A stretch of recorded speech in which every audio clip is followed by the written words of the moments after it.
Hi everyone. 2025 நம்மளை நெருங்க போகுது.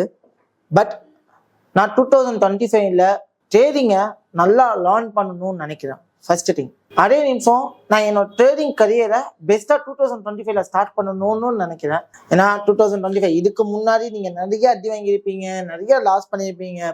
ட்ரேடிங்னா என்னன்னு தெரியாமல் சும்மா இஷ்டத்துக்கு ட்ரேட் பண்ணி நிறைய லாஸ் பண்ணியிருப்போம். பட் என்னோடைய கெரியரை நான் ட்ரேடிங்கில் 2025ல தான் ஸ்டார்ட் பண்ண போகிறேன், அதுக்காக நான் ரெடியாக இருக்கேன் அப்படிங்கிறவங்களும், இன்னொன்று நான் என்னோட ட்ரேடிங் ஜேர்னியை நான் ப்ராப்பராக லேர்ன் பண்ணணும் அப்படின்னு நினைக்கிறவங்களுக்குன்னா இந்த வீடியோ.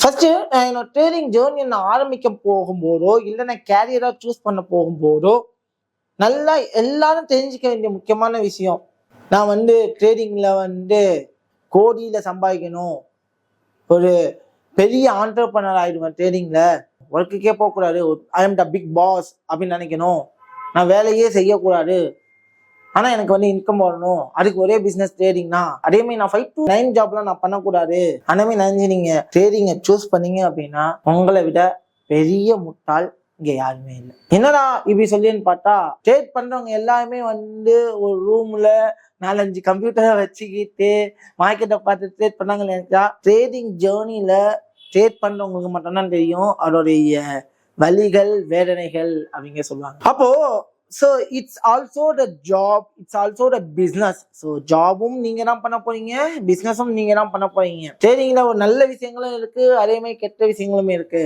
ட்ரேடிங் அப்படிங்கிறது ஒரு பிஸ்னஸ், அதுவும் ஒரு பெஸ்ட் பிஸ்னஸ்.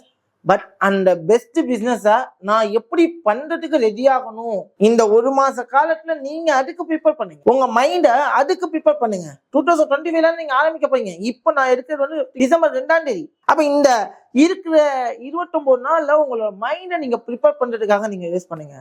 என்ன ப்ரிப்பேர் பண்ணணும் அப்படின்னா, நான் ட்ரேடிங் ஜேர்னியை ஸ்டார்ட் பண்ண போனா நான் ஒரு பெரிய பிசினஸ் ஸ்டார்ட் பண்ணணும். அந்த பெரிய பிசினஸை 10,000 ரூபாயிலையும் ஸ்டார்ட் பண்ணலாம், 1 கோடி ரூபாயிலையும் ஸ்டார்ட் பண்ணலாம். Depends upon the category. உங்களோட எலிஜிபிலிட்டியை பொறுத்து தான் அது என்ன ஆகும், செப்பரேட் ஆகும். ஏன்னா இப்ப நான் என்னால ஒரு 50 லட்சம் இன்வெஸ்ட் பண்ண முடியுமா? எஸ், என்னால முடியும். பட் எல்லாராலும் முடியுமான்னு கேட்டா இட்ஸ் அ கொஸ்டின் மார்க். ஆனா பட் நீங்க உங்களோட ஜேர்னியா ஒரு 10,000ல இருந்தே ஸ்டார்ட் பண்ண முடியும். ஸோ இதை நீங்க நல்லா ஞாபகம் வச்சு, அப்போ நீங்க எவ்வளவு இன்வெஸ்ட் பண்ண போறீங்களோ அதுக்கேற்ற ரிட்டர்ன்ஸ் தான் கிடைக்கும். நான் 10,000 இன்வெஸ்ட் பண்ணி 1 லட்சம் ஆக்கிடுவேன். ஃபிளிப்பிங் இப்ப ரீசெண்ட் ட்ரெண்டிங்கா போறது, நான் $100 வச்சு $1,000 ஃபிளிப் பண்ணிட்டேன், $1,000 வச்சு 10,000 ஃபிளிப் பண்ணிட்டேன். சி, ஃபிளிப்பிங் அப்படிங்கிறது ஈஸி கிடையாது. ஃபிளிப்பிங் அப்படிங்கிறது எப்பவுமே ஈஸி கிடையாது. இன்வெஸ்ட் பண்ண போற அமௌண்ட்டை நான் ரிஸ்க் எடுக்கிறதுக்கு ரெடியா இருக்கேன்னா அப்படிங்கிறதுக்கான எலிஜிபிள் உங்கள்கிட்ட இருக்கா அப்படிங்கிறத யோசிங்க. ஏன்னா ஃபிளிப்பிங் அப்படின்னா நீங்க ஃபுல் மார்ஜின் ரிஸ்க் எடுக்கணும். அதாவது ஃபுல் மார்ஜின் ரிஸ்க் அப்படிங்கிறது உங்களோட கேபிட்டலுமே ஃபுல்லா நீங்க ரிஸ்க் எடுக்கணும். உங்க கேபிட்டல் $100 $100 ஃபுல்லா ரிஸ்க் எடுக்கணும், $1,000 $1,000 ஃபுல்லா ரிஸ்க் எடுக்கணும். பட் எனக்கு அது லாஸ் ஆனாலும் என்னோட மைண்ட் அதை அஃபெக்ட் பண்ணாது அப்படின்னு நினைச்சீங்க அப்படின்னா தாராளமா நீங்க ஃபிளிப் பண்ணுங்க. பட் ஃபிளிப்பிங் கேட்ட ரிட்டர்ன்ஸ் கிடைக்கும், ஆனா ஸ்டாண்டர்டா கிடைக்குமா அப்படிங்கிறது இங்க ஒரு கேள்விக்குறி. நிறைய மேனிபுலேஷன் நடக்குது, நான் அதை பத்தி எல்லாம் பேசுறேன். நான் இங்க இப்படி நடக்குது அப்படி நடக்குதுல்ல, இதுதான் ரியாலிட்டி, இப்படிதான் நடக்கணும்.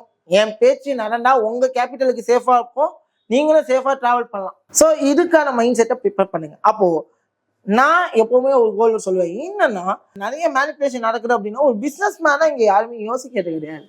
இவ்வளவுதான் ரிஸ்க் யூஸ் பண்ணணும், இவ்வளவுதான் ரிஸ்க் யூட்டிலைஸ் பண்ணணும். ஏன்னா $100 ஃபுல்லா ரிஸ்க் எடுத்து ஃபிளிப் பண்ற உங்களுக்கு நாளைக்கு என்ன பண்ணணும், ஒரு 4 தாட்டி நல்லா ஃபிளிப் பண்ணிடுவீங்க. $100 போட்டு 4 தாட்டி $4,000 ஆக்கிடுவீங்க. ஸோ அப்போ உங்களுக்கு என்ன நடக்கும் அப்படின்னா, உங்க மைண்ட்ல ஓவர் கான்ஃபிடென்ட் அப்படிங்கிற ஒரு விஷயம் வரும். அப்போ $4,000 நான் $40,000 இருக்க போன்னு சொல்லி $4,000 ஒரு பெரிய அமௌண்ட்டை நீங்க ரிஸ்க் எடுப்பீங்க ஓவர் கான்ஃபிடென்ட்ல. மேனிபுலேட் பண்றவங்களாம் இந்த மாதிரி சொல்லி தராங்களான்னு கேட்டா இல்ல. ஓவர் கான்ஃபிடென்ட்ல போயிட்டு நீங்க ரிஸ்க் எடுப்பீங்க. ஸோ அப்போ in case if you are luck, நல்லா புரிஞ்சுங்க, ஃபிளிப்பிங்கை பொறுத்த வரைக்கும் லக். ஏன்னா ட்ரேடிங் அப்படின்னு நீங்க எடுத்துக்கிட்டீங்கனாலே, எந்த ஒரு கேம் எடுத்துக்கிட்டாலுமே, நான் ட்ரேடிங்ல நல்லா ஸ்கில் வச்சிருந்தாலுமே, ஃபார் எக்ஸாம்பிள் ஐபிஎல் டீம்ஸ், ஸ்ட்ராங்கான ஐபிஎல் டீம்ஸ் எல்லாம் இருக்காங்க, ஸ்ட்ராங்கான ஐபிஎல் டீம்ஸ் தான் இருப்பாங்க. ஆனா எல்லாருமே ஸ்ட்ராங்கான ஐபிஎல் டீம், ஸ்ட்ராங்கான பிளேயர்ஸ், ஸ்ட்ராங்கான பவுலர்ஸ், ஸ்ட்ராங்கான ஆல்ரவுண்டர்ஸ் எல்லாமே வச்சிருக்காங்க. ஆனா ஃபைனலி அங்க வின் பண்ண போறது யாரு? ஒரு டீம் தான். ஓகேவா? ஸோ எப்படி வேணாலும் நடக்கலாம்ல. ஆனா எல்லா டீம்லயுமே எல்லா ஸ்ட்ராங்கான பிளேயர்ஸும் இருக்காங்கல்ல. எல்லாமே நல்லா தானே பெர்ஃபார்ம் பண்றாங்க.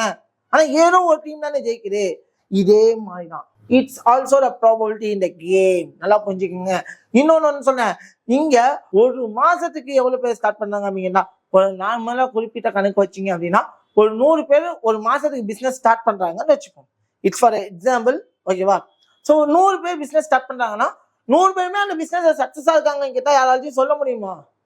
முடியாது. அப்போ கண்டிப்பா என்ன ஆகும் அப்படின்னா, அந்த 100 பேர்ல கண்டிப்பா 3 பேர் தான் வந்து அந்த பிசினஸ் சஸ்டைனபிளா ஸ்டாண்டா மேல போவாங்க. பாக்கி எல்லாருமே என்ன ஆவாங்கன்னா லோஸ் பண்ணுவாங்க. ஸோ உங்க கண்ணு முன்னாடி நிறைய பேர் இருந்திருக்கலாம். நிறைய பேர் பிசினஸ் ஸ்டார்ட் பண்ணி எவ்வளவு பிசினஸை க்ளோஸ் பண்ணிட்டு போனவங்களும் இருக்கலாம். சரி, அந்த பிசினஸ் அவங்களுக்கு எக்ஸ்பீரியன்ஸும் இருந்தாலுமே சரி. ஸோ ஆனா எந்த பிசினஸ் சக்சஸ் ஆகும் அப்படின்னா, அந்த பிசினஸை ரன் பண்றதுக்கான எலிஜிபிலிட்டி இருக்கணும். ஒரு பிசினஸை ரன் பண்றதுக்கான எலிஜிபிலிட்டி என்ன அப்படின்னா, அந்த பிசினஸை பத்தி நல்ல நாலேஜ் இருக்கணும். பிசினஸ்ல வரக்கூடிய ப்ராப்ளமை சால்வ் பண்ணக்கூடிய ஸ்கில் இருக்கணும். பிளஸ் அதை எப்படி நான் வந்து மூவ் ஆன் பண்ணுவேன், அதோட ரிஸ்க் என்ன, ரிஸ்க் ஃபேக்டர் எப்படியெல்லாம் இருக்கும் அப்படிங்கிற யோசிச்சு அதுக்கான பொட்டென்ஷியலான ஒர்க்கை நான் பண்ணணும். இந்த 3 விஷயத்தையும் நீங்க கரெக்டா பண்ணாதான், அந்த பிசினஸை சஸ்டெயின் பண்ண முடியும்.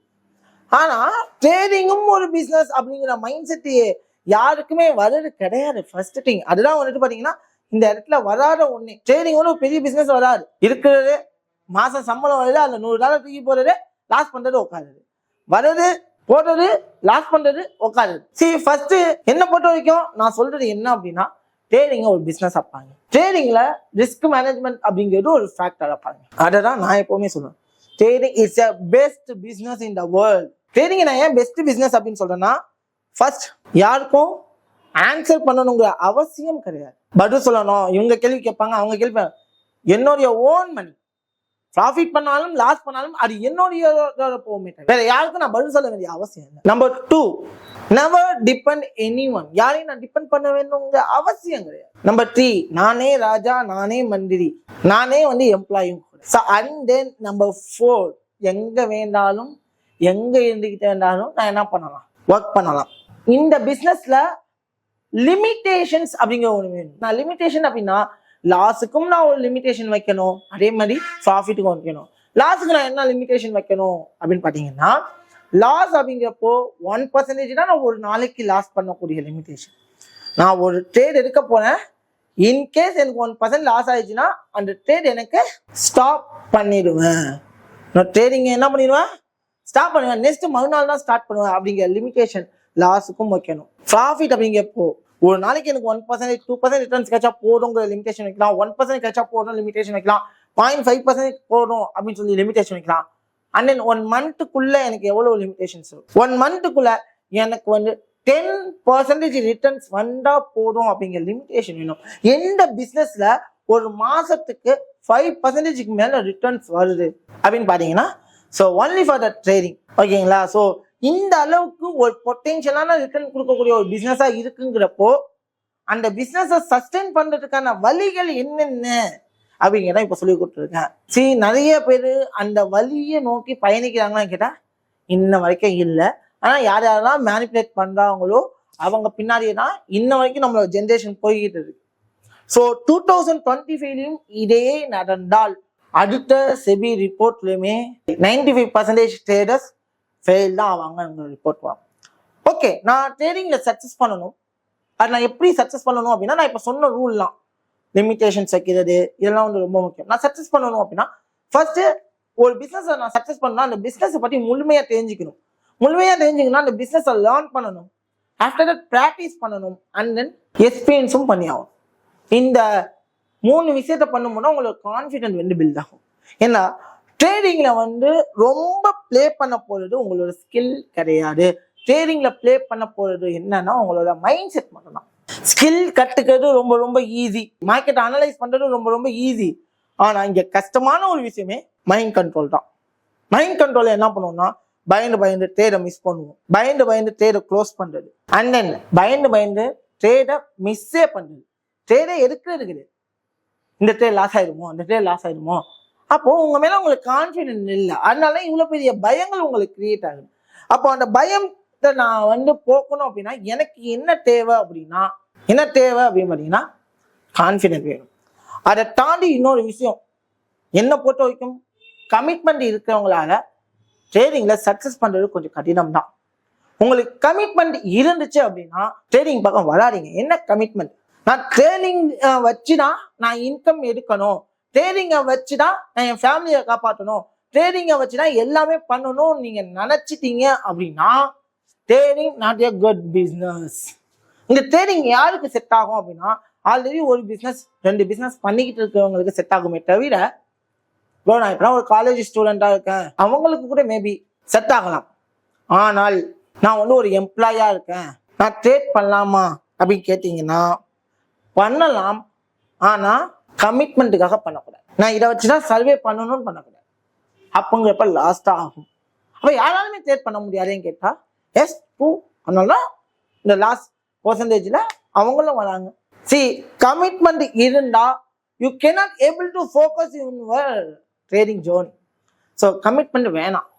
கமிட்மெண்ட் இருந்துச்சுன்னா அந்த கமிட்மெண்ட்டை ஃபுல்ஃபில் பண்றதுக்கான வழியை யோசிங்க. சேவிங்ஸ், நான் கடன் வாங்கிட்டு ட்ரேடிங்குள்ள வரப்போறேன், லோன் வாங்கிட்டு ட்ரேடிங்குள்ள வரப்போறேன், அது எல்லாமே உங்களை ஹர்ட் தான் பண்ணும். எனக்கு எல்லாமே ட்ரேடிங்குள்ள வாங்கன்னு சொல்லுவாங்க. ஆனா நான் என்ன சொன்னேன், கமிட்மெண்ட் இருந்துச்சு, கடன் இருந்துச்சு, லோன்ஸ் இருந்துச்சு, நான் இதை வச்சுதான் நான் அடுத்த லெவலுக்கு பண்ண போறேன், இதை வச்சுதான் நான் பெரிய பெரிய கடன் அடைக்க போறேன், எனக்கு 1 கோடி ரூபாய் கடன் இருக்கு, நான் ட்ரேடிங்குள்ள வந்தேன்னா எல்லாத்தையுமே பண்ண போறேன் அப்படின்னா அதுக்கான இடம் இது கிடையாது. ஒரு பிசினஸா பார்த்து வரீங்கன்னா வாங்க, ஆனா கமிட்மெண்ட்டுக்காக நான் இதை எடுத்து பண்றேன் அப்படின்னா பண்ணாதீங்க. அதுக்கான பிசினஸ் இது கிடையாது. ஆணித்தனமான உண்மை இதுதான். ஓகேவா? ஸோ நல்லா புரிஞ்சுக்குங்க. பேராசையோட வராதிங்க, நிறைய சம்பாதிக்கணும் அப்படி இப்படின்னு சொல்லிட்டுலாம் வந்தீங்கன்னா இந்த ஜேர்னியை ஃபுல்ஃபில்லா கொண்டு போக முடியாது. இந்த நினைவுகள்லாம் உங்களுக்கு இருந்துச்சு அப்படின்னா don't do trading, it's not suitable for you அடிச்சு சொல்றேன். ஏன்னா கம்பல்சரி ஒரு ஸ்டாண்டர்டான இன்கம் இருக்கு. இந்த ட்ரேடிங்ல இந்த லாஸ் அப்படிங்கிற ஒரு மேட்டர் இல்லை அப்படின்னு நீங்க நினைச்சீங்கன்னா trading is a good business for you. இல்ல ட்ரேடிங்ல லாஸ் ஆனா எனக்கு அஃபெக்ட் ஆயிடும் அப்படின்னு நீங்க நினைச்சீங்கன்னா அது உங்களுடைய பர்சனல் லைஃபையும் பாதிக்கும். நிம்மதிக்காக ட்ரேடிங்கை தேடி வரவங்க நிறைய பேர் இங்க இருக்காங்க, ஆனா நிம்மதியா இருக்க முடியாது. அண்ட் தென் 2025 என்னோட லேர்னிங்கை நான் ஸ்டார்ட் பண்றேன் அப்படின்னு நீங்க நினைச்சீங்க அப்படின்னா பெஸ்ட் லேர்னிங் பிளாட்ஃபார்மை சூஸ் பண்ணுங்க. அது நான் நிறைய டைம் சொல்லியிருக்கேன், பட் நிறைய லேர்னிங்ஸ் இருக்கு. ஓகேவா? ஆனா நிறைய பேர் என்ன பண்ணாங்க அப்படின்னா நான் லேர்ன் பண்ண இன்ன வரைக்கும் 8 வருஷமா லேர்னிங் பின்னாடியே சுத்திட்டு நான் பண்ணியிருக்கேன். நீங்க லேர்ன் பண்ணிக்கிட்டே இருந்தீங்கன்னா எப்பதான் ட்ரேட் பண்ணி சம்பாதிப்பீங்க? நிறைய பேர் பண்ணக்கூடிய மிகப்பெரிய தவறு, ஒரு மென்டாட்டை படிக்கிறது, அது சரியில்லைன்னா அடுத்த மென்டாட்டை தாவுறது, அது அடுத்த மென்டாட்டை தாவுறது, அடுத்த மென்டாட்டை, இப்படியே மென்டார் டு மென்டார் ஜம்பிங் தான் இங்க நடக்கிறே தவிர யாருமே இங்க ட்ரேட் பண்ணி சம்பாதிக்கிறது. ஒரு மென்டார்ட்டையும் போய் படிச்சுட்டு என்ன பண்றாங்க, லாஸ் பண்றாங்க, அப்புறம் ட்ரேடிங் விட்டே குவைட் பண்ணாங்க. நீங்க ஏன்டா படிக்கணும் இல்லை, நிறைய மென்டார்ஸ் இருக்காங்க. இப்போ யார்கிட்ட நீங்க படிக்கிறீங்களோ அவங்களோட கான்செப்டை ப்ராப்பரா மாஸ்டர் பண்ணுங்க. பிரைஸ் ஆக்ஷன் படிச்சுட்டா எஸ்எம்சி கத்துக்க போறேன், எஸ்எம்சி படிச்சுட்டா ஐசிடி கத்துக்க போறேன். நல்லா புரிஞ்சுக்கங்க. 2025ல இந்த மாதிரி நீங்க அட்வான்ஸ் தேடி போனீங்கன்னா கடைசி வரைக்கும் சொல்றேன் உங்களால சக்சஸ் பண்ண முடியாது. Note the my point. இப்ப வரைக்கும் சொல்றேன், இந்த கமெண்ட் செக்ஷன்ல முடிஞ்சா கமெண்ட் பண்ணுங்க. நான் இத்தனை மென்டார்ட்ட போனதுனாலதான் நான் கன்ஃபியூஷன்ல இருக்கேன், என்னால ட்ரேட் பண்ண முடியலன்னு யாராவது இருக்கீங்களா அவங்க கமெண்ட் பண்ணுங்க. அதுதான் ஒரு ரியாலிட்டி. ஜம்ப் பண்ணிக்கிட்டே இருக்காது. ஒன்னை விட ஒண்ணு பெட்டரா தான் நமக்கு தெரியும்.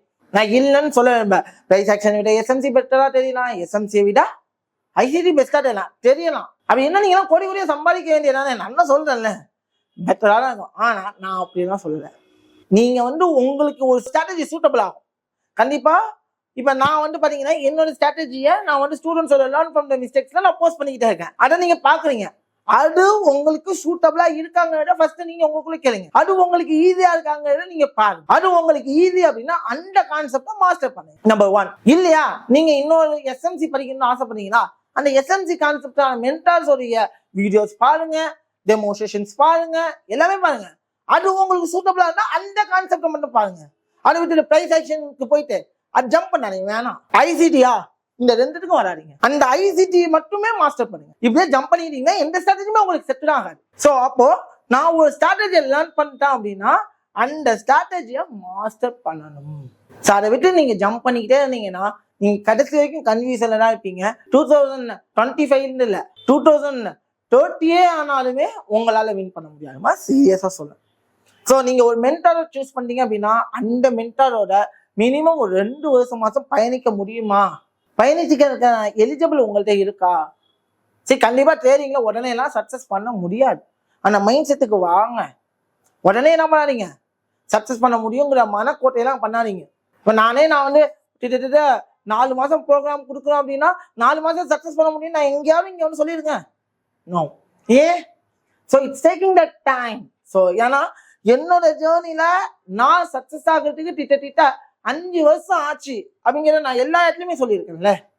அப்போ நீங்க வரீங்கன்னா எப்படி அது 5 மாசத்துல நீங்க சக்சஸ் ஆவீங்கன்னு எனக்கு தெரியல. So it's taking the time. ஏன்னா மார்க்கெட் ஒவ்வொரு டைம் ஒவ்வொரு மாதிரி மூவ் ஆகும். ஃபார் எக்ஸாம்பிள், நான் வந்துட்டு ரீசெண்ட் டேஸ்ல எனக்கு கோல்டு ப்ரெடிக்ஷன் கொடுக்குறேன். நான் கொடுத்த எல்லா ப்ரெடிக்ஷனுமே டாப் நாச்சுக்கிட்டு இல்லை அப்படின்னா என்னோட கோல்டு ப்ரெடிக்ஷன் வீடியோஸை பாருங்க. நான் சொன்னதுதான் நடந்திருக்கும். எப்படி என்னால சொல்ல முடியும்னா depends upon the experience. Experience தான், வேற ஒன்றும் கிடையாது. அப்போ அந்த எக்ஸ்பீரியன்ஸை நீங்க கெயின் பண்றதுக்கு இட்ஸ் டேக்கிங் த டைம். அந்த டைம் கொடுக்க ரெடியா இருக்கீங்க, ரிஸ்க் எடுக்க ரெடியா இருக்கீங்க அப்படின்னா மட்டும்தான் உங்களுக்கு ட்ரேடிங் சூட்டபிள் ஆகும். ஸோ இப்படி இருந்தீங்கன்னா மட்டும் ட்ரேடிங்கை லைக் பண்ணுங்க. நான் எதுவுமே பண்ண மாட்டேன், எனக்கு மணி வேணும், என் பாக்கெட்ல மணி வந்து வெளியிட்டே இருக்கணும்னா அது ட்ரேடிங்ல பண்ண முடியாது. எனவே பை சிவா.